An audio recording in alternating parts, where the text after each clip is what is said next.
все уперлись, вот пускай прекратят стрелять, могут там переговоры, там соберемся.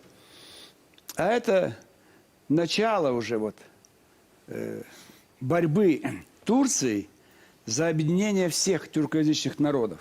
И это будет куда хуже, чем Сирия, Вьетнам, Югославия. Это почти 200 миллионов. Кому это выгодно? Только туркам и Западу. Дряхлеющей Европы выгодно далеко-далеко где-то там.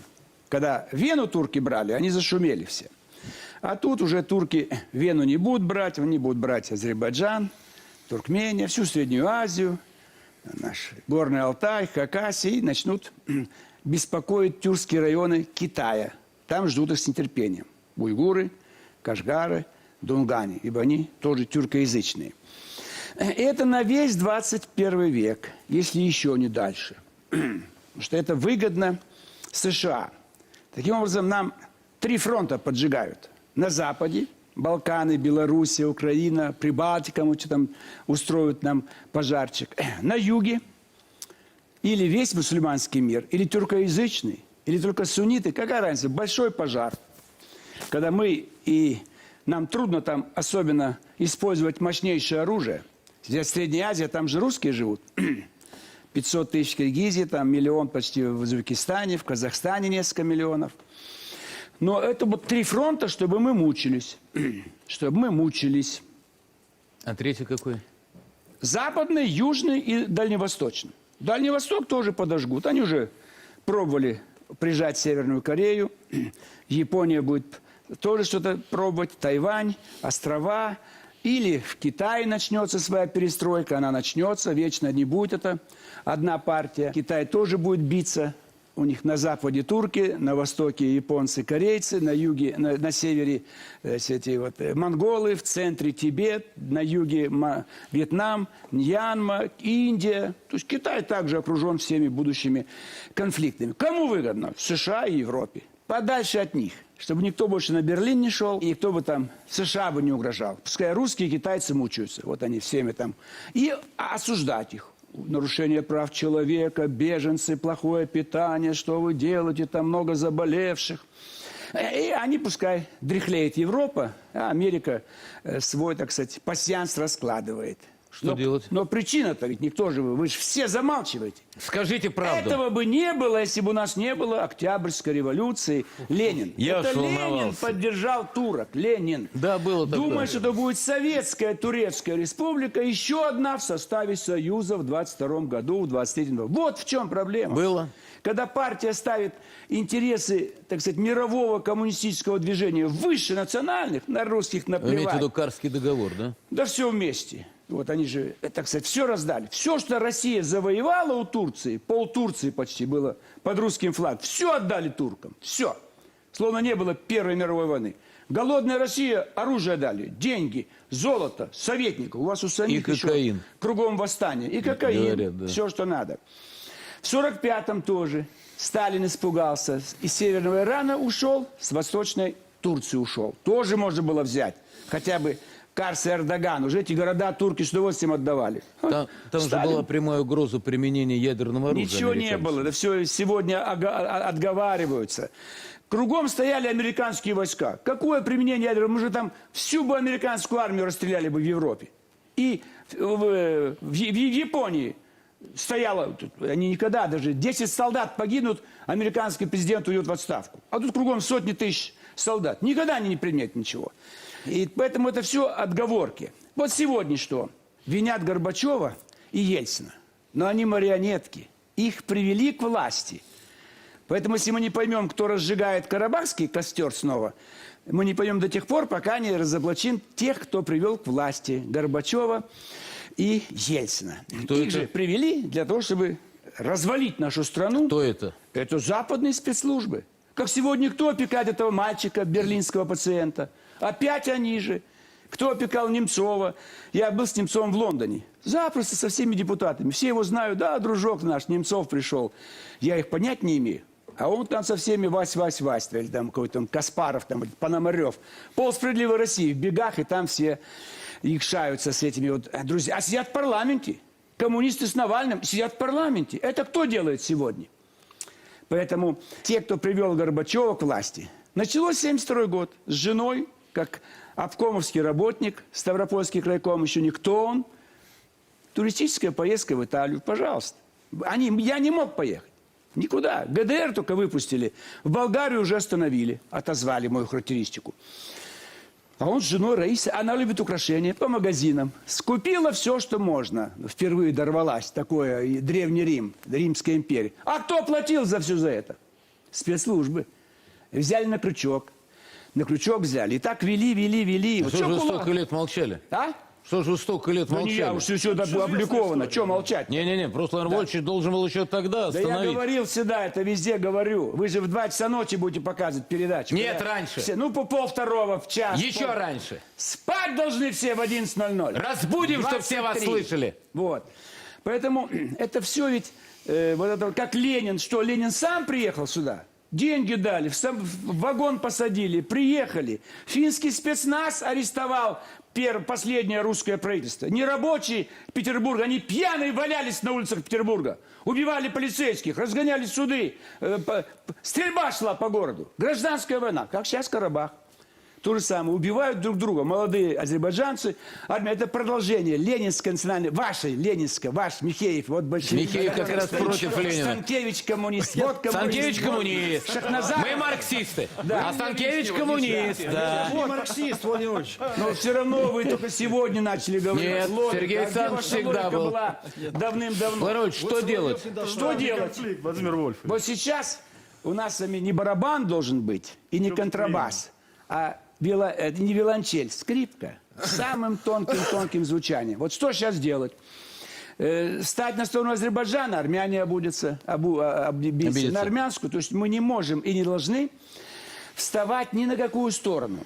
Единственное спасение для них раз и навсегда – это передача Нагорного Карабаха под управление Москвы, как нейтральный вариант.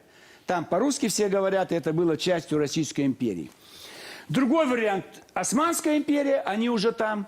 Третий вариант, когда раскочегарится Персидская империя. А чей У них Константинополь? выбор на троих. Владимир Вольфович, я Русские, просто- турки, персы. Турки и персы их уничтожали всегда, и тех, и других.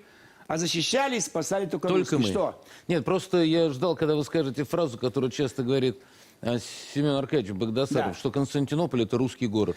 Что Это мы само последние собой, византийцы. Вы просто это же часто тоже Мы говорите. брали его. Дибича конница шла от Болгарии на Константинополь. Остановил царь. Позвонили из Парижа, из Лондона. Ну что вы, как так? Тоже размазня был. Как Николай II. Тогда это чтобы еще был Александр. Да это он и был тоже, по-моему. Нет, Николай II. Что? Александр II. Александр II. Ну какая разница? То это размазня еще тогда. тоже. Да, Это в война середине века. 1878 Ну, это еще не тогда. года. Мы- А потом Юденича тормознули. И что мы Он делали? же Николай II. И это была ошибка. Мы защищали Балканы, ой, православные, ой, славяне. Они все от нас ушли. Все Евросоюз, все в НАТО. А еще глава Сербии обижается, что-то там ему замечание сделали, как он сидел перед президентом Трампом. Они еще обидчивые все. То есть ошибки и русского царя никого не защищать. Беречь русскую армию, двигаться в другом направлении, развивать экономику, дороги строить. И советская власть – это вообще полный позор. Это страшно, что натворили. И хвалят. До сих пор за них голосуют, до сих пор сидят в парламенте. В парламенте сидит партия, разрушившая 2 государства. И вы хотите слово передать Шахназарову. Который не член Удачно коммунистической устроился. партии. Удачно. Вся семейка, все у них хорошо Так, было так, так, всегда. Владимир Вольфович, про родителей не будем. А что, я говорю про семейство в целом. А семья Буши тоже не будем, да? А семья Буши какое имеет отношение к нашей к тому, что программе? тоже хорошо папа устроился, и 2 сыновей хорошо устроил. Один президент, кругом семейственность. 3 кругом сыновей. благ. Один президент. Кругом фальшь.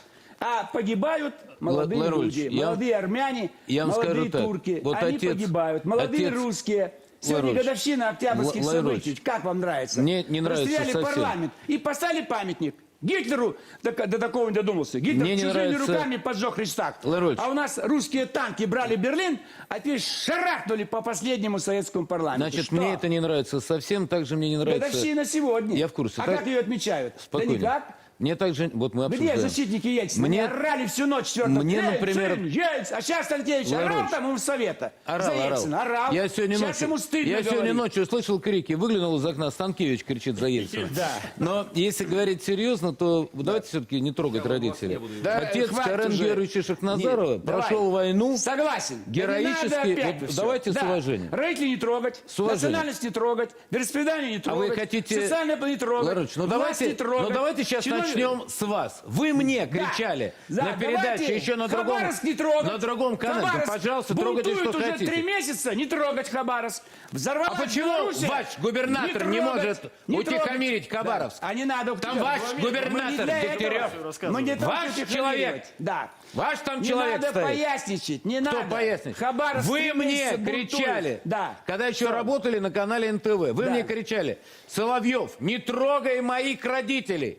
Вы мне Да забудьте кричали. вы уже этот Бучес лекцию Так вы же читать. мне кричали. Да не надо продолжать эту тему. Вот Сам. Не видите? будем трогать. Я сам. Молодец, Все всё. не будем А трогать. всё будем и трогать. передачу закроем. Вам Вот. всем глотку закроем. Хорошая Дома идея. сидите и Библию Вы мне читайте. Нет, от Библии вас, все от расписано. вас вы мне предлагали Ничего не трогать нельзя. Ишь, какие смелые. посадить, Коммунистов не трогай, расстрелять демократов не и трогай, повесить. власть не трогай. трогать все, Все плохие, но конкретно. только хорошие, Кто? тех, кого вы выбираете, по вашему списку. Вы Они у меня хорошие. всегда главный. Да, главное. Вы у меня всегда первый Да. выступаете. Значит, что вы хороший или нет? А что других не зовете? Кого? Из ЛДПР. Что, других мало, что ли? Конечно, мало. Ну, ничего. Ну, назовите, кого я Брать позову. надо. Все председатели Нилов комитетов. был. Да, когда Дегтярев был? уводил. Раз в Когда, 10 лет. когда вас не было, он ходит. Да. Но вы что, время ходите? Не вижу я этого. Не вижу. А коммунисты не вылезают у вас. Где у меня здесь. последний раз были коммунисты? Ну, а сколько Калашников? Сколько раз Так он его здесь был? Багдасаров съел. Да. Смелого Багдасаров? Где? В больнице? Калашников. Все, съел. Все, в больнице. Не, Это не в хоро- больнице, это- но съел. Это хорошая новость. Карен Я рад. Георгиевич, попытаемся вернуться к теме. Когда я говорил о планах Турции, я не говорил, что это произойдет. Это планы. Большинство планов никогда не осуществлялись. Действительно, для создания мощного пантюркистского мира нужны огромные деньги. Ни у кого таких денег нет. Но самое главное, никто не хочет ложиться под Анкару. Они все ушли из-под Москвы и вдруг побегут в Анкару. Это им совершенно никому не нужно.